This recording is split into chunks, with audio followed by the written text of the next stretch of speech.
Hi, this is Mac from Mac's List. Before we start the show, I want to let you know about my new book, Land Your Dream Job Anywhere. I've been helping job seekers find meaningful, well-paying work since 2001, and now I put all my best advice into one easy-to-use guide. My book shows you how to make your resume stand out in a stack of applications, where you can find the hidden jobs that never get posted, and what you need to do to ace your next job interview. Get the first chapter now for free. Visit maxlist.org/anywhere.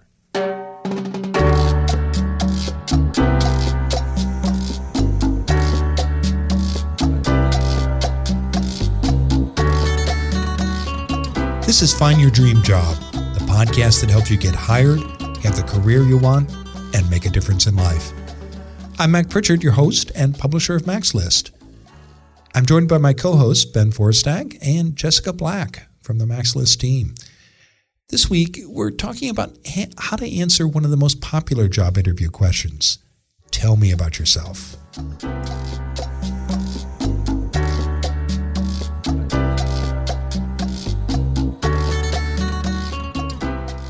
Almost every hiring manager you meet in a job interview will ask, tell me about yourself.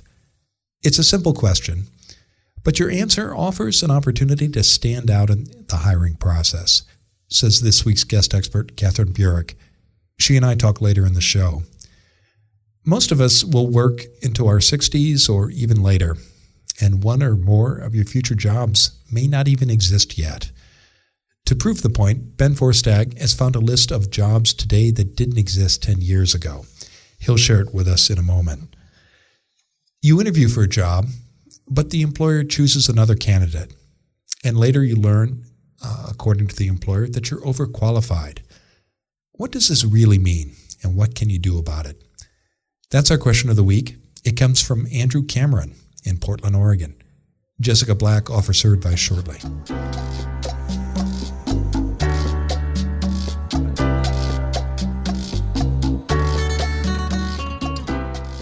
As always, let's check in with the Mac's List team. Well, Jessica, welcome back. You were out of town for our last episode or two.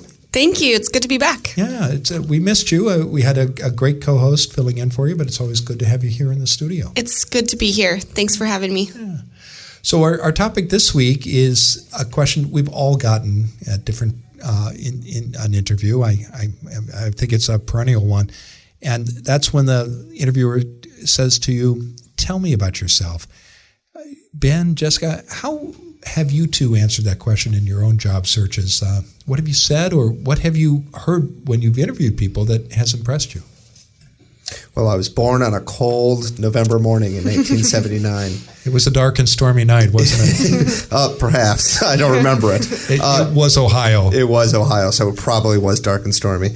I think I'm jesting there. I think one of the problems people run into with this question is they go into their full biography, and that's not really what the interviewer is looking for. What I try to do is do a very quick, like within 2 sentences, summarize my professional career, and then go right into why I'm sitting at the table talking to this person and what I hope to do for them and what I hope they can do for me as well. I don't actually ask this question when I interview people. I usually ask them a much more direct question, which is, what are you doing here today? Tell me why you're here. But it gets at the same idea, which is, what about this position and this organization interests you, and how can you help me if we brought you on board? I think you asked me, tell me about yourself. No, I'm almost positive I said, what brings you here today? Or why are you here today? I can go get my notes. Okay. Memories are differing. That must have been the other startlingly attractive and brilliant person who interviewed you for some other job. So true. Right. Easily confusable.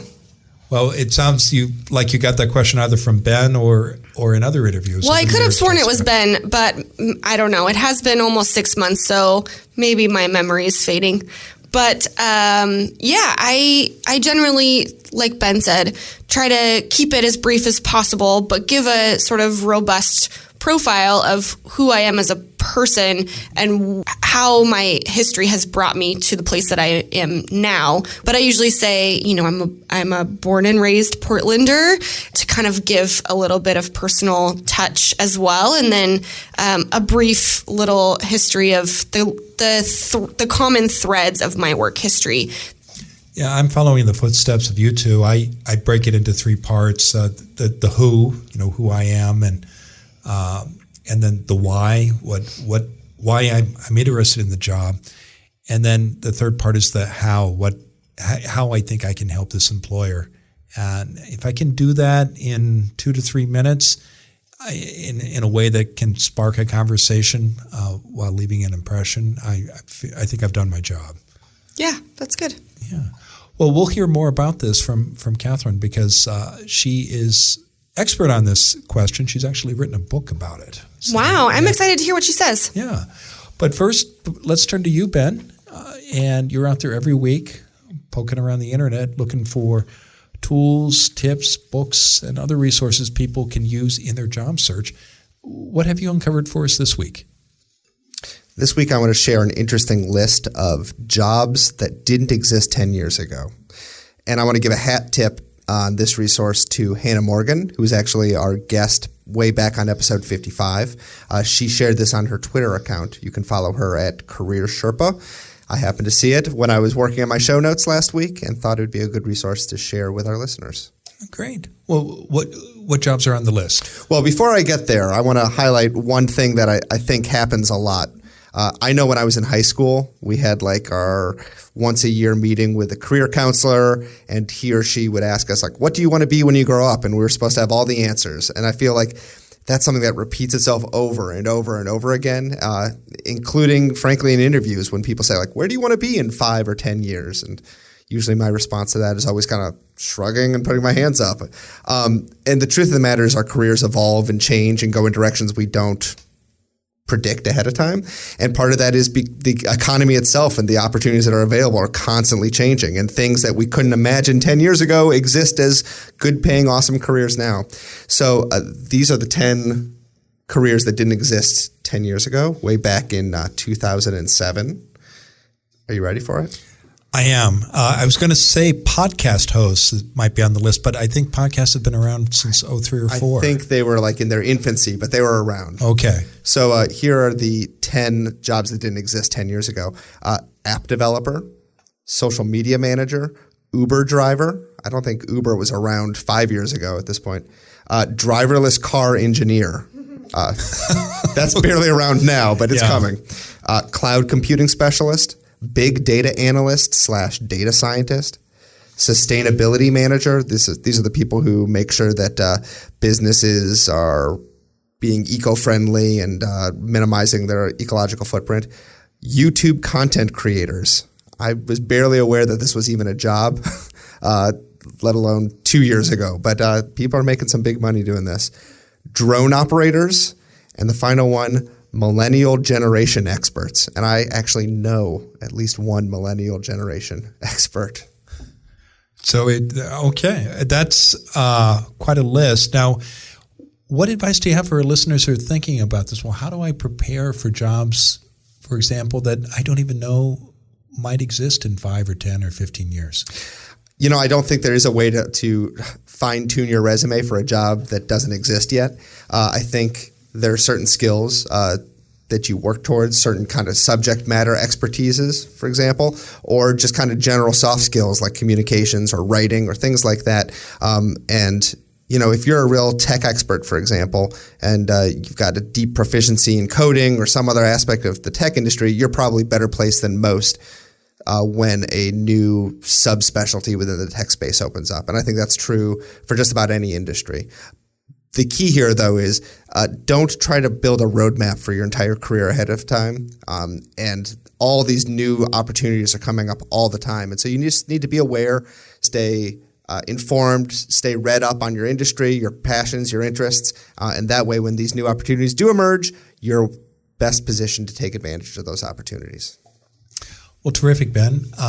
Do you have a resource you'd like to share with us? Please write Ben, and we may share your idea on the show. His address is easy to remember. It's ben@maxlist.org. Now let's turn to you, our listeners, and Jessica Black is here to answer one of your questions. So, Jessica, what's in the Max List mailbag this week? Yeah, today we have a question from Andrew Cameron. Hi, my name's Andrew Cameron. I'm in the Portland, Oregon area. I've heard feedback on a number of my interviews that I'm overqualified, and so I would be really interested in your thoughts on what that means and what I might be able to do about that. All right. Thanks, Andrew. That has to be a really tough answer to receive, that you're overqualified, and I assume it's probably not being accompanied with much else beyond just the sorry, you're overqualified, goodbye type of an answer. And that has to be tough as well, that to get that dismissive sort of feeling and not have answers to be able to support you moving forward of how to position yourself well, because that's not really doesn't really help you move forward.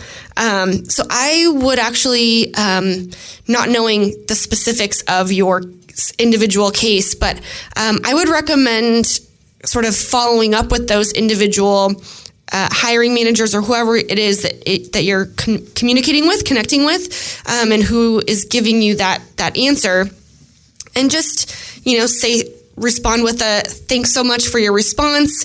Could I ask for some feedback of specifically why, and then sort of maybe move your goals around. Again, not knowing your specific case, it's hard for me to give you tangible advice, but I know that we did just touch on this idea briefly a couple of episodes ago. So our guest expert that day may have been able to give some concrete, and you and Ben and Mac, you may be able to fill in a little bit more with your feedback. So I know we addressed a similar question a few weeks ago, and so my advice is going to be along the same lines that I said there. I don't mean to play into the job seeker insecurity that you're not getting the straight answer. The truth of the matter is the term you're overqualified usually means something else besides you're overqualified. No employer will not take you because you have too many skills. That's like saying you're too awesome for this job. We can't have you here. I think in general what it means is they're afraid that either A, you're going to cost too much, or B, this isn't really a job that you're passionate about or want to be at, or C, this is a job you're taking just to get a paycheck, and as soon as you find something more in line with your qualifications and your passions, you're going to head out the door. And no employer wants to hire someone twice. And so I think oftentimes people get disqualified for overqualifications because they haven't done a good job of framing why they really are interested in that specific job and why they might be willing to not be using all of their skill set because they want this specific job. Yeah, kind of demonstrate the passion for that individual job. Is that what you're saying? Yeah. Yeah, I think that's right, and I agree with you, Jessica. It's always a hard message to hear when you're passed over for an opportunity, particularly one you may be really excited about. Yeah, sometimes you individually feel like it's a perfect fit, and to hear that it's not is a tough message. Yeah, and so I think the way I love Ben's advice here as well, just about thinking about the objection of the employer, whether it's about your qualifications or other concerns the employer might have, and finding a way to get ahead of them either through a cover letter. And obviously, Andrew did something really well in his cover letter and his application because he got an interview, but also in the interview itself. And sometimes things are on people's minds and they're just not brought up. And part of our job when we're candidates is to try to understand what those concerns are and get out in front of them as much as we can. Well, thank you, Andrew, and thanks for those words of encouragement too, Jessica. If you've got a question for Jessica, please email us. Her address is also easy to remember. It's jessica@maxlist.org. Or you can call our listener line. That number is area code 716-JOB-TALK. That's 716-562-8255. If we use your question on the show, we'll send you a copy of Land Your Dream Job Anywhere. We'll be dropping one in the mail to Andrew this week, and we'd love to send you one as well.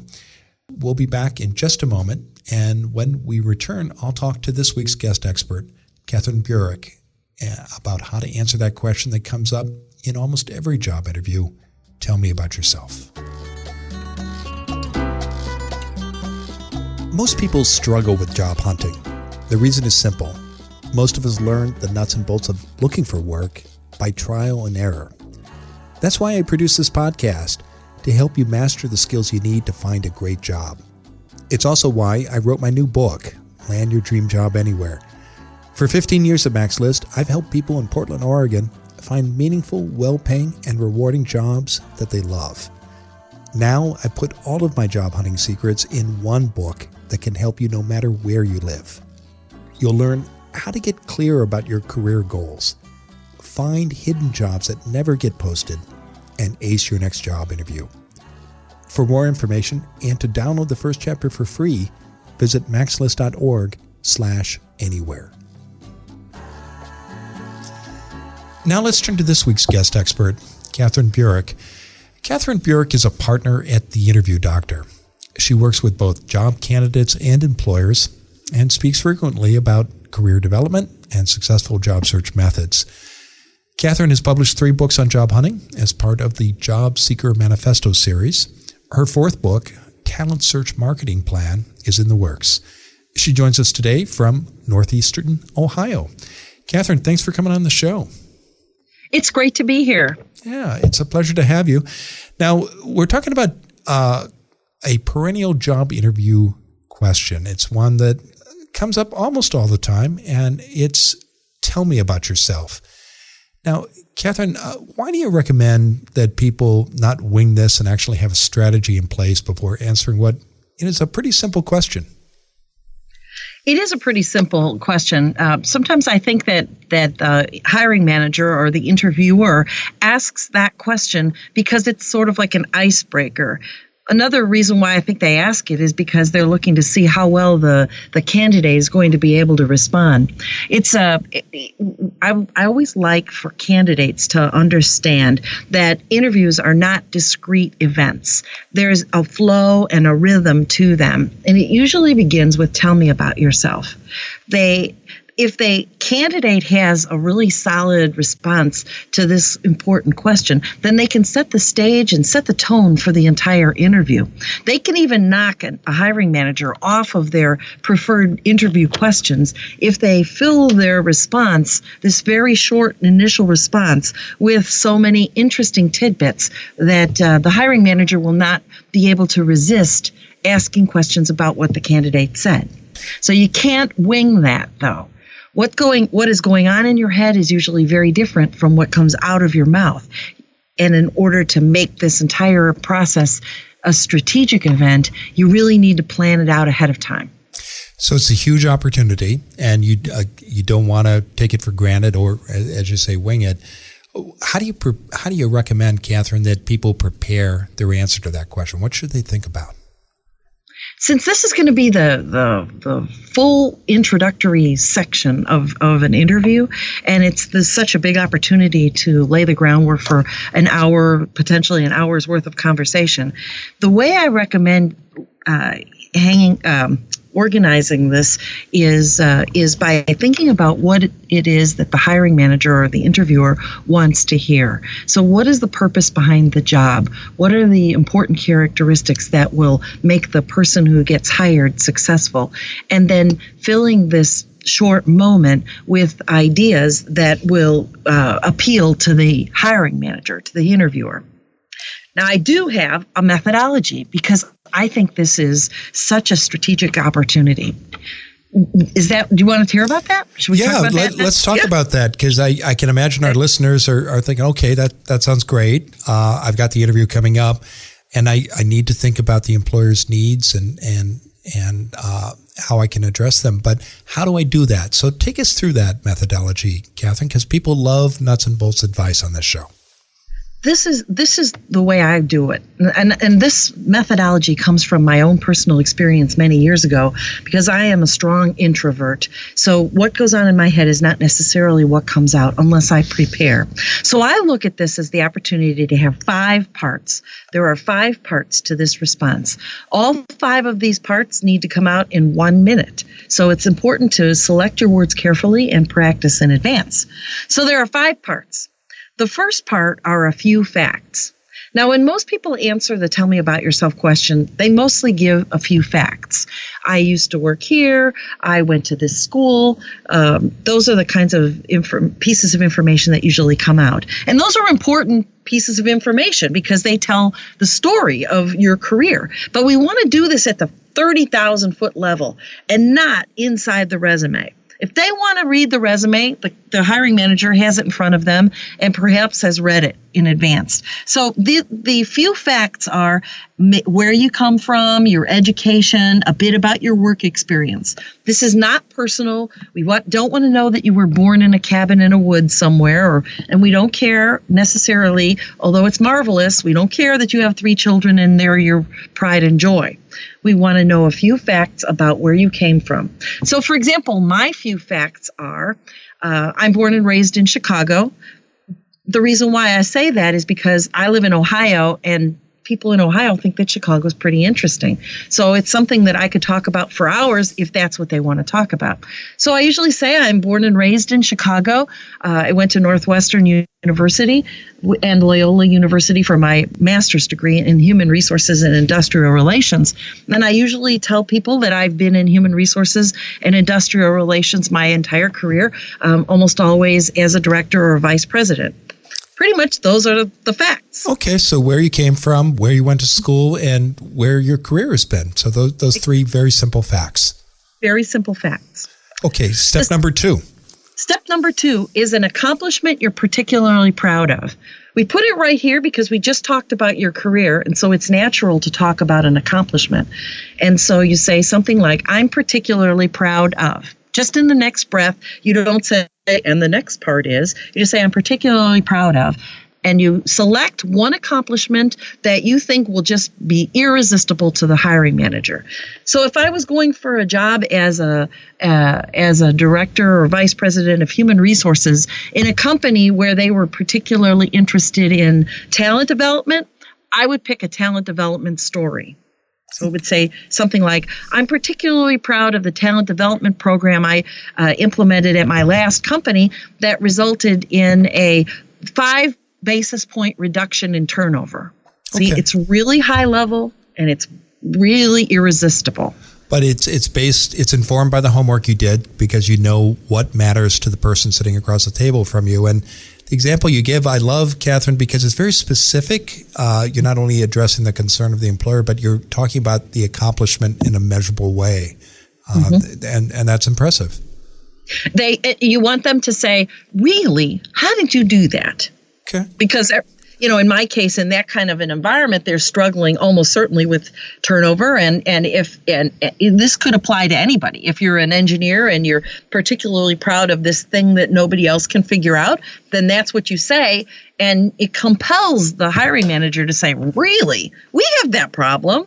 Good. So it's based on research. Okay. So, and that gives you an opportunity to discuss that further and how you handle that. So point number 3, Katherine. 5 words to describe yourself. It's very important that you tell the person who's listening what you're like, because what kind of person are you? So 5 words without a description. I am high energy, smart, pretty well organized. I like to solve problems, and I like to play with a team. If they're listening to this and that does not fit the kind of environment or values that they have, then in their mind they're going to say, nope, this person will not fit with my team. And I would say, thank you so much, because I don't want to work in a place that doesn't value the kind of person that I am. What's your best advice, Katherine, about how you choose those 5 words? How do you see your clients do that? The exercise that I often do with my clients is I usually start with, what are the characteristics, competencies that are required to do the job that you want to have? And so often, if the person's in the right career, which most people are, so often when they list those characteristics, and then I come back and I say, tell me 5 words, they're almost always characteristics that are necessary to be successful in the job. So that's how I suggest you select those words. But I also suggest that you're honest. Because if you're a perfectionist and they don't value a perfectionist, then you're going to be uncomfortable. Well, I want to move on to point 4, but 2 quick things. I can just imagine our listeners saying, well, gosh, Katherine, why 5 words? Why not 7? Why not 3? Why is 5 the magic number here? This is funny because a long time ago, a boss of mine used this question. I just was so intrigued by it. 3 words are really easy to come up with. 7 is too many. We're trying to keep this short. 5 words are demonstrate to the hiring manager that you really know what you bring to the table.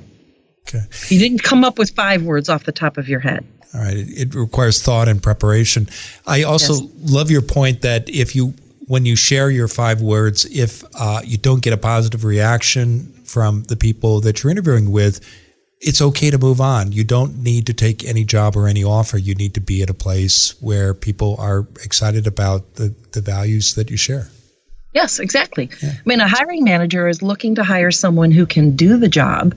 Yes, I can do that job. Who can love the job brings passion. Okay, I can bring passion. But the third element is they're trying to hire someone who's going to fit with the team.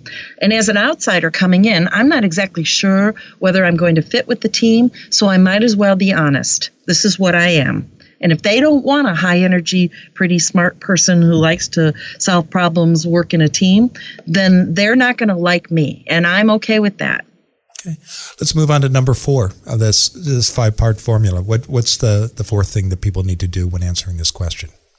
Well, the 4th and 5th items are sort of related. The 4th item is, what do you want? And the 5th item is why they should hire you. So they are kind of related, and they are a little bit boilerplate. So, for example, what you want always should be the job in front of you without saying, I want the job in front of me. But because if you go into this thing and you say, well, I'm thinking about retiring, or I'd like to move to, Kalamazoo in 3 years, that's not what they want to hear. They want to hear that you are fascinated by the job that's in front of them.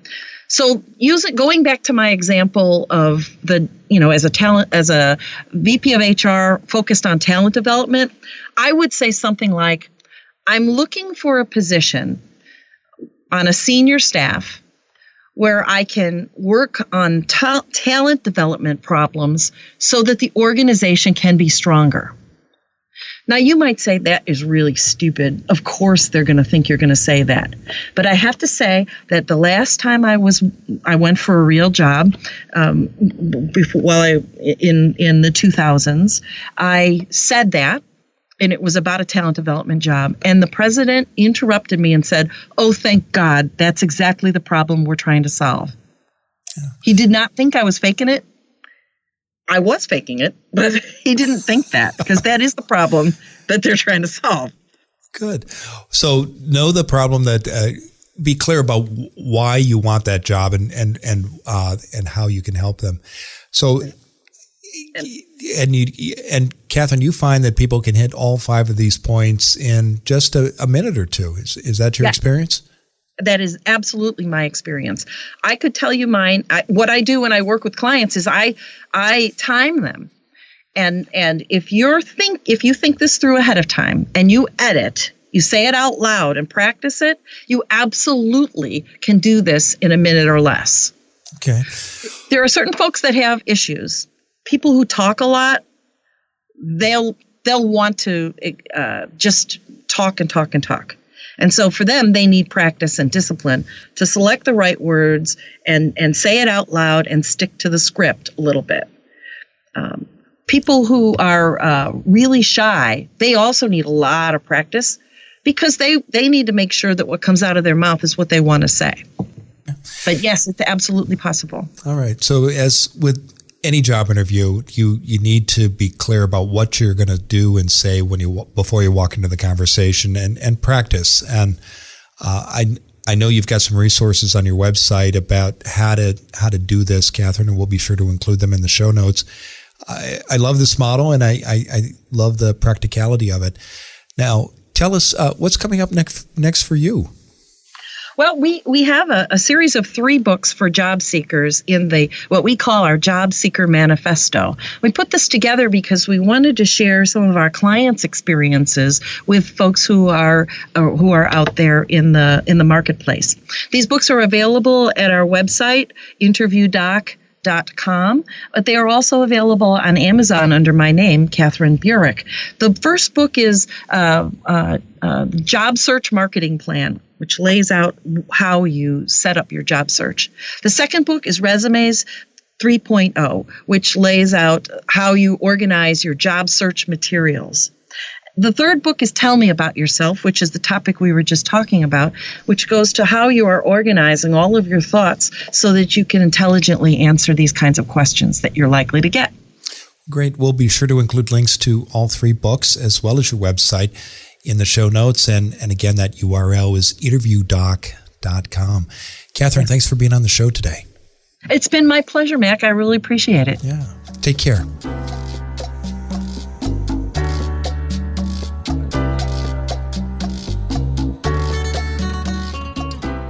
Well, we're back in the Max List studio with Jessica and Ben. What did you two think of my conversation with Katherine? Jessica, your thoughts? It was really interesting, and I loved her point about, she gave the 5 steps, which I thought were really, really fascinating. And then I loved that she said that, if you organize your thoughts and your points that you want to convey, you can easily convey that in 1 to 2 minutes, no problem, which I think is definitely something that people should hear, to really emphasize that point of her. She made it at the very beginning of don't wing it, and really come into this strategically, and it's much more effective that way. Yeah, and I think you're right. A lot of people might hear that, Jessica, as you're saying, gosh, I can boil that down to 2 minutes. That's going to be hard. That's going to be hard, yeah. But actually, 2 minutes is actually a pretty long time. Yeah, it is. And preparation makes all the difference. Oh, it makes a huge difference, yeah. What about you, Ben? What were your thoughts? There are 2 points that she made that I really liked. The first one was the idea of not winging it, right? Which should be your rule of thumb for every interview question. You shouldn't walk into that interview room without thinking through the questions that you're going to hear. There's probably a half dozen questions that get asked in 90% of every interview. Just have prepared answers to those. There's no reason not to have that. You're just putting more pressure on yourself when you don't have those things scripted out ahead of time. And that's been a theme on so many podcasts now where we've talked about job interviews. I mean, with Dan Miller and other guests in the past. Yeah, and you almost get the sense like it's a kabuki dance, right? Where what they're going to say, they know what you're going to say, but you have to do it anyway. And sometimes that feels uncomfortable, but really the easiest thing is just to play the game, have everything scripted out, and know what you're going to do ahead of time. The other item that she said that I really liked was stating that you want the job. And it's amazing how often I've interviewed people who don't evince any interest in the job, and they never actually say they want the job in the interview. And so the feeling I get as the person interviewing them is like, why would I want to bring this person on? They don't want to be here. They want to be doing something else. And so grounding the very first response in why you want this specific position, I think that's something you need to do in that first question, but also reiterate multiple times throughout the course of the interview. Yeah. I think that's a really good point about stating. I don't think that's something that interviewees think about often. At least that's not something that comes to mind for me of I'm here, I'm interviewing. Obviously, I want the job, but I think that if you don't say it, it's not obvious. And I think that that's a really good point that people should be reminded of. And you don't need to say, I want this job or I want you to hire me. You can use other things like, what really excites me about this position is ... Mm-hmm. Yeah, no, that's right. Yeah, my business coach at my other firm, Pritchard Communications, he coaches me on getting new clients, and he says, you've always got to ask for the order. And to your point, Jessica, and you as well, Ben, you've got to make that ask. And it can be indirect, but you just can't assume that other candidates will do it, so you better do it as well, and it will also help you stand out. Well, thank you both, and thank you, Katherine, for joining us this week, and thank you, our listeners, for downloading this edition of Find Your Dream Job. If you like what you hear, please sign up for our free weekly newsletter. In every issue, we give you the key points of that week's show. We also include links to all the resources mentioned, and you get a transcript of the full episode. If you subscribe to the newsletter now, we'll send you our job seeker checklist. In one easy-to-use file, we show you all the steps you need to take to find a great job. Get your free newsletter and checklist today. Go to maxlist.org/podcast. And join us next Wednesday when our special guest will be Ed Han. He'll explain how to sync your resume and your LinkedIn page. Until next time, thanks for letting us help you find your dream job.